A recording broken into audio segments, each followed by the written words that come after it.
And we welcome you into another Lennox on Baseball live stream podcast. Glad you're with us and hope your great day is off to a great start. We jump right in with today's guest. He's an outfielder for the Coastal Carolina Chanticleers. He plays for Gary Gilmore. We're going to touch on a lot of different baseball topics with Chanticleers outfielder Parker, who joins us. Parker, thanks so much for taking a couple of minutes with us. Give us an idea of how the fall semester has gone for you so far as we sort of experience a new normal here in 2020.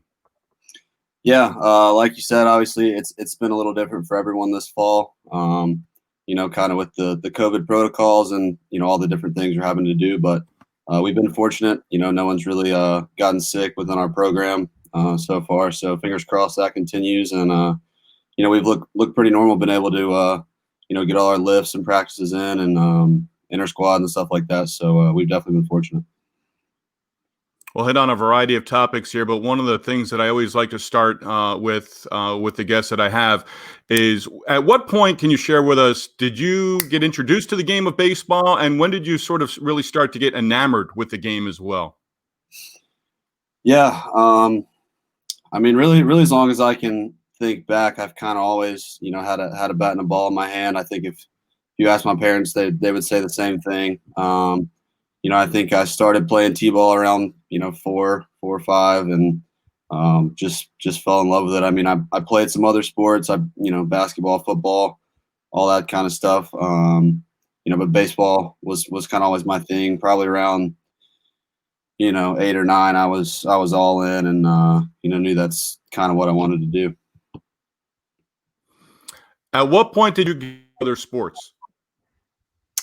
So I played football, basketball through maybe 10 or 12, honestly not that long. I kind of got to a point where baseball was my thing. I actually started playing golf around 10 or 11, and I played that, kind of up until high school, and then, kind of got pretty serious with the travel ball and all that stuff every summer. So, but yeah, I didn't play too long. I kind of knew baseball was my thing.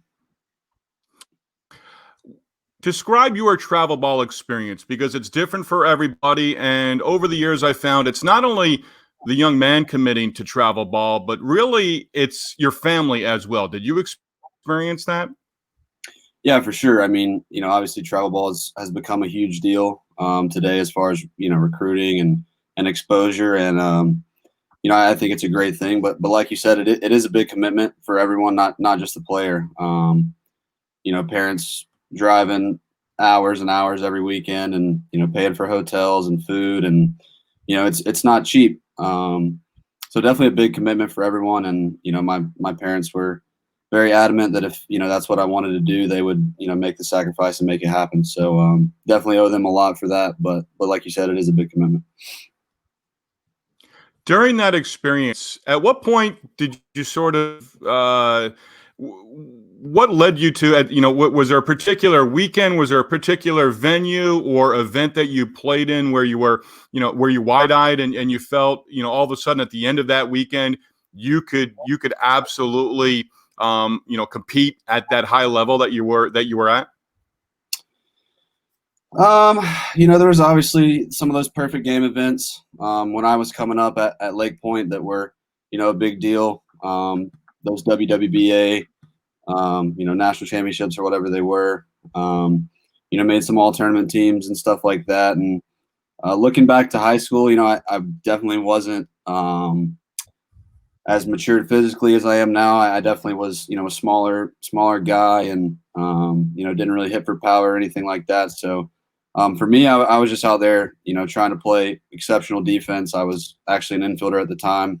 So that was always something, I was kind of naturally good at, and, just was trying to hit, and get on base and use my speed and do that kind of thing. And, the rest of it kind of just developed, as I've progressed and aged. But yeah, a couple of those bigger tournaments, having success against that big time competition is definitely a confidence booster. Now, give us an idea how you ended up your path to Coastal Carolina, because you had to commit prior to that, but it's sort of, things changed and you were able to get out and you ended up in Conway. Yeah. Kind of a crazy story. I actually was committed to East Tennessee State University out of high school. Had a lot of different mid-major offers. Got recruited some by Auburn and Alabama, some bigger schools in my home state. Just didn't really end up working out, and so I committed there. And actually, the head coach there at the time, Tony Skoll, he actually took a job at the Citadel going into my freshman fall. That summer, he called me and had taken the job, and didn't really want to go the military school route. So Coastal kind of got into contact and came on a visit, and fell in love with campus and the facilities, and obviously our ballpark is one of the best in the country. So looking back, probably one of the best decisions I've ever made. Growing up in Alabama, when you start getting those letters from schools like Alabama and Auburn, as you mentioned, what was that like for you? Yeah, I mean, I think especially going through the recruiting process and early on, it was a lot of mid majors. Like I said, I think kind of once those big schools got involved, it was kind of a dream come true in a sense, just to even be recruited by them. And that's always what I wanted to do growing up, was play in the SEC. And but like I said, things didn't really work out. And as I got closer to my senior year and kind of learned more about college baseball and kind of how things go, I knew that probably wasn't the best fit for me, just based on where I was, going into college, and needed somewhere I could come and develop and grow into a better player. And I owe the world to our coaches and our entire staff here. I've come leaps and bounds since I got here, and if you told me I'd be where I am right now as a freshman, I don't know if I would have believed you myself. So as you're in high school and you're learning, as you said, about college baseball, Coastal Carolina is on the national stage and they win the national championship. Can you give us an idea of what your first interaction was with head coach Gary Gilmore?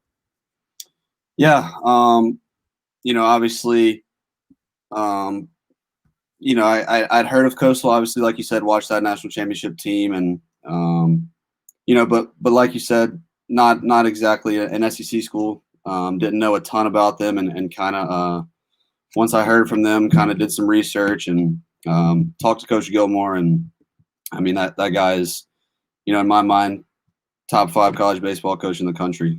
I think he's the best, but I'm a little biased. He's a winner, and he's built this program from the ground up. Just a tremendous guy, and I owe him the world for this opportunity. My first regional that I did for ESPN television was in 16. They were in Raleigh, and that's when I first got to meet him. And they get through the Raleigh regional. They beat NC State in the 7th and final game. And I walked away from there just saying this team can get to Omaha. And ultimately they did, and they got all the way through the College World Series. Seeing him again in Atlanta in May of 2019, and it seems like so long ago, the personality is such that there's a genuineness to him. Even when you guys were eliminated in Atlanta, understanding that certain players were leaving the program, that they, seniors or, draft eligible juniors, emotional talking about his players. Has it been that way for you in terms of the genuineness that he gives and even the interaction that you guys have had over 2+ and now 3 years?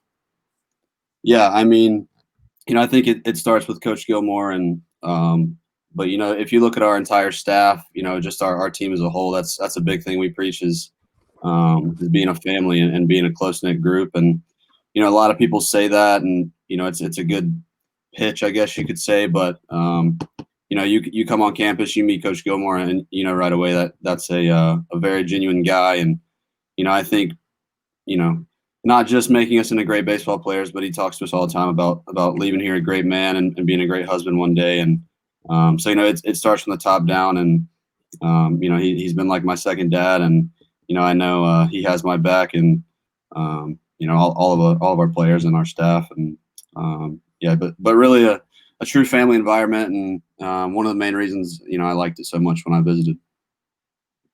From your first year, and you got on campus 17-18, your 2018 freshman year at Coastal, you're one of the top freshmen in the country.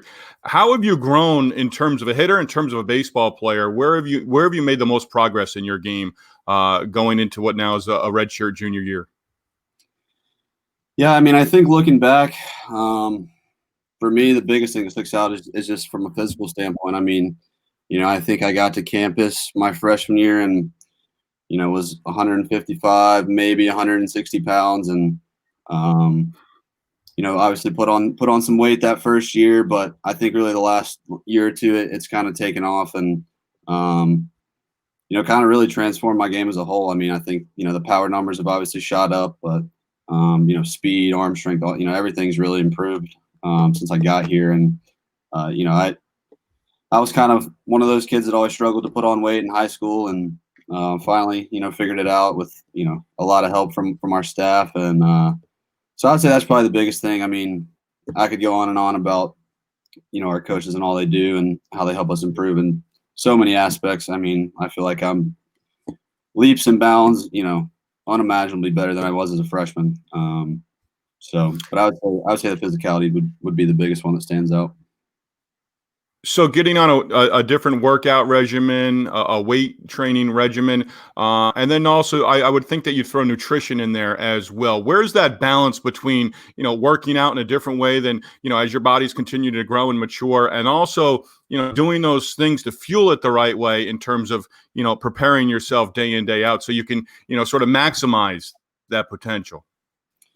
Yeah, I mean, like I said, our staff, kind of did a great job. As soon as we come in as freshmen, they kind of, put us on a program. We evaluate, whether we need to gain weight, lose weight, that kind of thing. And they kind of tailor you an individual plan as far as, you need to be doing this eating wise. And, obviously all of our lifts are very individual. It's not, a cookie cutter formula, which I think is great. A lot of people, a lot of programs have a strength guy from a different sport, or a football guy that runs their baseball. We're obviously very fortunate to have a baseball only specific strength coach, and him along with our trainers are very good about nutrition and keeping our kitchen stocked and all that kind of stuff. So we stay fueled and ready to go. But yeah, I think that was a big thing for me coming in is just kind of understanding how things work and what your body needs. It's not always just eating necessarily calories, because a lot of stuff today is just filler calories. It's not necessarily beneficial to your body. So learning all that stuff, and those guys were tremendous in that. What are the things that you've been able to, in a disciplined way, stay away from when it comes to those fillers? Yeah, I mean, for me, it's just sugar. Honestly, I got a big sweet tooth. Yeah. So stay away from the candy and try to stay away from the soda and stuff like that.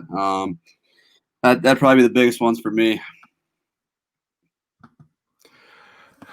So after your freshman year, you go out on the summer league route, and now you come back for your sophomore year. And at that point, now there's sort of a book on you, whether it's in conference play or, just being able to watch video on you from the college standpoint. How did they make an adjustment, opponents, to pitching to you from your freshman year to your sophomore year, and how did you adjust from there? Yeah, that was definitely something, me and my coaches discussed going into that second year was, the verdict's out. Everyone has video, everyone has charts, and they can see everything you did last year. So you're gonna get a tag differently, and we're gonna have to adjust. And I think as the season went on, it was definitely more off speed and advantage counts and pitching backwards and attacking hard away, hard in with two strikes, just a lot of different things. And for me, it was kind of having that in the back of my mind. But I've never been one to really sit on pitches or be a big thinker in the box. I've tried it, and for me personally, I just don't feel like I'm very successful that way. For me, it's just kind of always been, be on time for fastball, react, and trust my hands, and just be a hitter.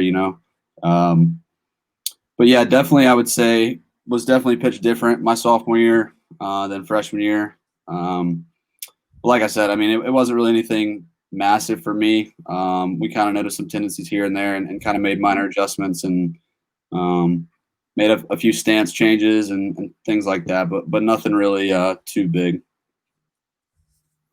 So, reading up March of 2019, you suffer an injury. Can you share your thoughts, sort of how that kind of came about? Because it was an injury that you continue to play through for an extended period of time, even through the summer and the Cape that we'll talk about. Yeah. So, like you said, it was March of my sophomore year, 2019. We were in Seattle at T-Mobile Park for our spring break trip. Actually ended up dislocating my shoulder after our first game against San Diego. Was in a sling for a few days, missed I think 5 or 6 games, about 2 weeks rehabbing from that, and came back and was able to DH for a while, and um, actually got back and played center the last part of the year, and finished strong. And like you said, was planning to go to the Cape that summer. So I felt like if I could play through it and deal with it, obviously I didn't want to miss the Cape. So I actually went up there that summer and felt awesome all summer. I feel like I threw really well. Had some outfield assists, and it never really bothered me. So I knew it was kind of still there, kind of a lingering thing, but it hadn't bothered me, so it wasn't something I wanted to have surgery on or anything like that.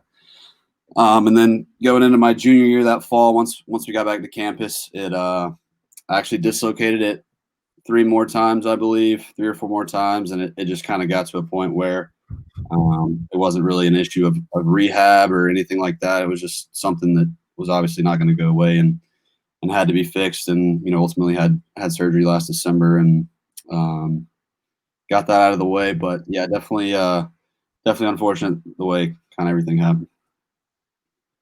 So, what's the pain thresh level for you? Because dislocating it that many times and you're just grinding it out, and not grinding it out, but like you said, you put up nice numbers and opened up eyes in Cape Cod last summer, or 2 summers ago now.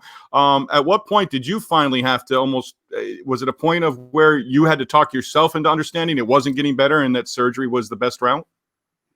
Yeah, I think after the second or third time that fall, we kind of decided. I want to say it was around second or third week of October, and after that when we were kind of like, all right, we're going to shut it down for the fall and do what we can to be ready for February. That was kind of where we were at with it. And then the crazy thing, I guess, just it was so unstable and just not right. I actually dislocated it sleeping one night. I woke up about 5 a.m. And my shoulder was, dislocated, and woke up in a panic. And after we got that one popped back into place and figured out, it kind of was, if I can't even sleep with this thing, there's no way I'm going to be able to play a season. And obviously devastated, just going into your draft year, your junior year, and kind of having everything in front of you for that to happen was definitely disappointing. But it was one of those things. Kind of didn't have a choice. Got it fixed and got back to rehabbing, and like I said, feeling great today. So When you write your book down the road on 2020, from the spring through June, and the possibility of being drafted as a junior, take us through that experience and to the point where you knew at what point did you know you weren't going to be drafted once they were down to 5 rounds from 40 rounds in previous years?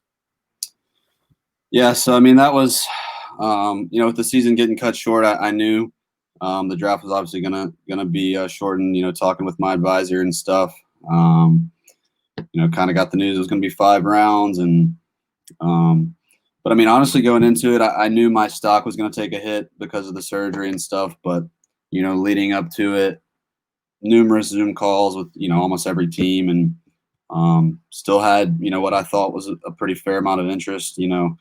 Obviously knew it was going to hurt me. I knew it wasn't going to be day one. I was hoping somehow late 2, to 4, somewhere in there. Thought it would still be able to work out. My advisor did as well, and honestly didn't really know it wasn't going to happen until the second day of the draft. I mean, second round went by, waiting on a call. Third round went by, and then I think it just became. Teams were obviously more concerned with it than I thought, I guess, going in, it being a shortened draft. And, some teams only have 3 picks, some teams, have 7, but, I would say the average is 5 picks per team. So looking back, 20% of their draft would have been on a guy coming off shoulder surgery. So makes sense looking back on it. But I kind of got down there to the last round or two and had some opportunities to sign for less than slot value, and just wasn't really what I thought was necessarily the best avenue for me financially. And obviously I knew I could come back here and use another year to prove myself and prove that I'm healthy, and try to put up another good year and try to do it again this year. Where were you for those 2 days of the draft, and who was with you during that experience? So I was back home in Alabama. Didn't really do anything the first day of the draft. Just kind of watched it. I knew it wasn't going to happen the first day, and just had some friends and family over for that second day, and just sat at home and watched it. And obviously didn't go the way we expected, but another learning experience and a little added motivation going into this year. There was video I watched of you. There was a Myrtle Beach TV station that did a piece on you prior to the draft, but possibility of you hearing your name called, and they had some video of you playing catch out on a beach. Where was that? And was that a one-time thing, or is that something that you've done in the past? No, I was actually down in Florida on vacation for a few days, and was on my rehab throwing program, which is pretty much every other day throwing. So knew I couldn't miss that. So just kind of took the glove with me and just kind of threw on the beach. But no, actually, it's the first time I've done that. But yeah, definitely some nice scenery to throw. So June this year ended up in the rearview mirror. What were you able to do this summer, baseball related wise? Yeah, I was actually fortunate, being back home. We didn't really have any issues as far as me having a facility. I was able to, work out with my physical therapist from high school. Went and saw him a few days a week, and my travel ball team has a facility pretty close to me, so I was able to go up there and hit and throw and kind of do everything I needed to do. So I mean, honestly, June 1st, I felt 90-95%, and kind of just kept throwing, kept lifting, doing all that stuff through the summer, and came back to campus a little early actually, and kind of got back on our program here. And so yeah, I mean, I didn't really miss a beat as far as any of that stuff goes. I was pretty busy with the throwing program and the rehab, and so yeah, that was pretty much it. Talked to a lot of guys, Parker, over the years coming back from different injuries, and baseball players missing, a lot of players, college, even minor league guys missing all of a full season. I've never liked the word perspective, but what have you gained since March of 2019 going through all the way to present day in terms of understanding that you missed time during last spring from playing baseball? What do you gain in terms of knowledge about yourself as an individual, knowing that the game hasn't been there for you? Yeah, I mean, I think it's it might sound cliche to say, but I think it definitely was eye-opening for me, just to kind of take the ability to play for granted. Obviously sitting there watching those 15 or 16 games we got to play last year, and knowing I couldn't be out there was tough. Kind of did what I could to help my teammates, and had a lot of freshmen starting last year, so kind of tried to be there for those guys. But yeah, I mean, just kind of rekindles your love for the game in a way. I mean, it's something that you've been doing your whole life, and you feel like everything's going good, and it gets taken away from you. So I mean, getting back on the field this fall, I felt like a little kid again. I felt like I was playing t-ball, just running around having a good time, and didn't really have a care in the world. And obviously could be worse, could be not playing again, and so definitely fortunate to be back out there. But yeah, definitely eye-opening, like you said. Before we went on, you shared with me you've got your pro day with Coastal Carolina coming up in the next week or so. Then you guys wrap up your fall season with your World Series on campus at your ballpark. 10, 15 days from now, you look back on this last 7 days or the next 7 days or so, what's success for you and what sort of peace of mind as you get ready for 2021? Yeah, I mean, for me, the biggest thing coming off of all this is just playing every game. That's been my biggest goal going into the spring is being healthy and being out there. That sounds simple and pretty expected for most players, I guess. But I try not to be too result oriented as far as on the field. I know, I stick to my process and my routines and all that kind of stuff. I think the stuff on the field is going to take care of itself. Yeah, but just trying to focus on staying healthy and being on the field, and it being my 4th year here, and I think you look around, we don't have a ton of guys that have played a ton. So just being that leader, kind of that voice, with some experience, and just trying to lead our guys, in the right direction, and make sure we're good to go for the spring.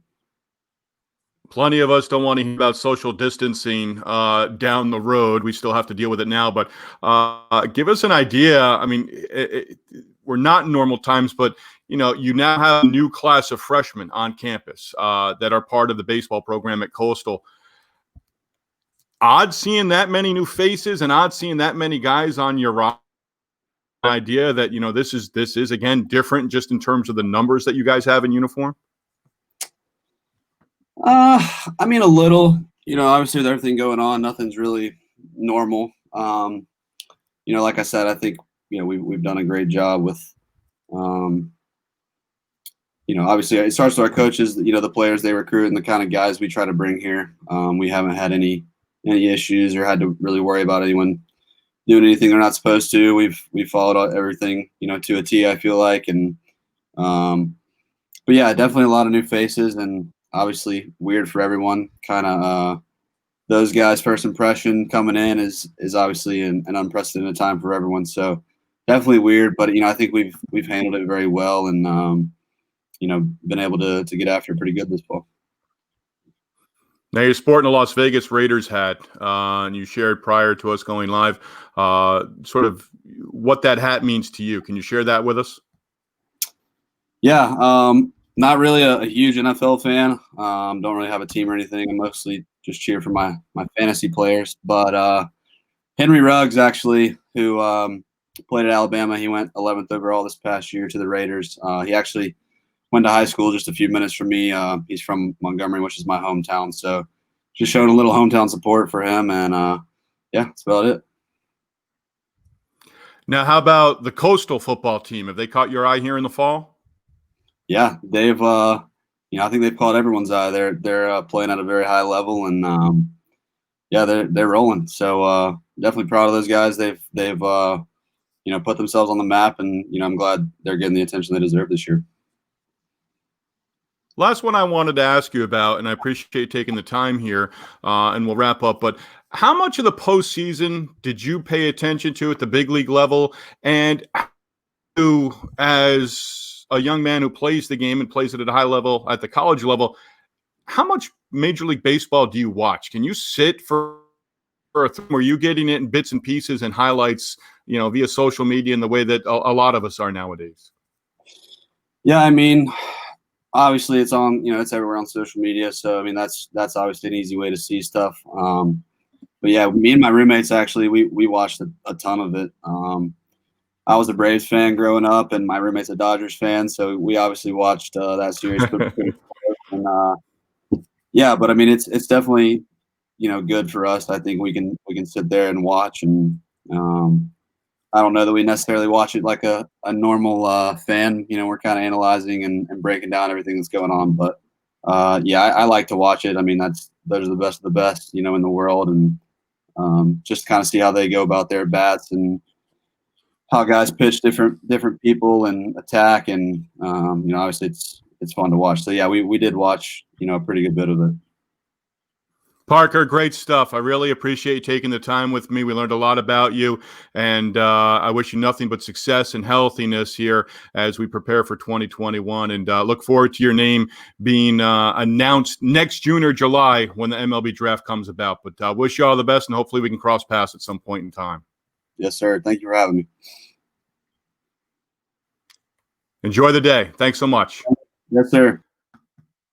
That is Parker Chavers, outfielder for the Coastal Carolina Chanticleers, and saw him home runs against Auburn and Florida A&M in the 2019 Atlanta Regional that I covered with ESPN. And, terrific talent. Has had an injury that he talked about, but he's probably was looking a normal 40-round draft, healthy last spring in what would have been his junior year at Coastal. Probably a top 5-round pick, if not second, third round. And at that point, for a college junior, you're talking good money, and you're talking about being a prospect in an organization where it's different than if you're taken after the 10th round or beyond. Yes, there are success stories for guys being drafted and making it to the big leagues in rounds 20 through 40 in the past, but a lot harder in terms of getting there. And almost seeing that with the National League and American League Rookie of the Years that were announced on Monday, with Kyle Lewis of the Seattle Mariners, the AL Rookie of the Year, and then also on the other side as well, Brewers reliever Devin Williams, who was Rookie of the Year here in 2020 in a shortened season at the age of 26. And Kyle had an injury as well. Out of Mercer, his first year of pro ball back in 2016, drafted by the Mariners, had a big leg injury, and coming all the way back and getting back and healthy finally in 2019 and here in 2020 in the big leagues. And, Devin Williams, I didn't see enough of him pitch for the Brewers in 2020. But I think Kyle Lewis, over the course of what could have, what if it was 162 games in the regular season, Kyle Lewis, whether it was 60 or 162, was still going to be in consideration, probably was going to be in the top 3 for American League Rookie of the Year. He ends up winning it in the shortened season. Again, our thanks to Parker Chavers from Coastal Carolina for joining us here on our Linux on Baseball live stream podcast. Follow us on Twitter at Linux on Baseball, our Facebook page, Linux on Baseball as well. And Parker was terrific. We're going to start trying to get more college coaches on during the course of the weeks, and especially into January as we gear up for the college baseball season that could be underway in February, could be underway in March, but we'll see how that sort of unfolds. I want to thank Kevin Davis, one of the SIDs at Coastal Carolina, has been very busy with the football program, is also the baseball SID, and he helped put that together in our interview with Parker Chavers. Again, follow us on Twitter at Linux on Baseball. And as always, best advertising, word of mouth advertising. Please share with your baseball-loving friends all the different interviews and conversations that we're having here on our Linux on Baseball live stream podcast. We're back at it again on Wednesday. Enjoy your Tuesday, everybody.